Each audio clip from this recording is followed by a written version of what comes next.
ये प्याज किस तरह किलो ले नहीं? 400 रुपये। किधर रेट लिस्ट किधर है आपकी? ये मैंने अस्सलामुअलैकुम लिए 200 रुपये। अस्सलाम वालेकुम, थोड़ा सा इस साइड पर आए। रेट लिस्ट किधर है अंकल?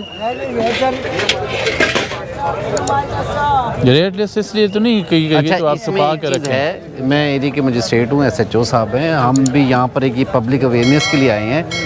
आप लोग को भी इसमें अवेयर होना चाहिए कि जब आप एक चीज़ परचेज़ करने आएँ तो आप इनसे डिमांड करें कि गवर्नमेंट की रेट लिस्ट आज की दिखाएं, उसके अकॉर्डिंग अब आप करें, ठीक है। अभी आपने ये जो चीज़ ली है, ये आपने चेक किया था गवर्नमेंट की रेट लिस्ट के मुताबिक है या नहीं?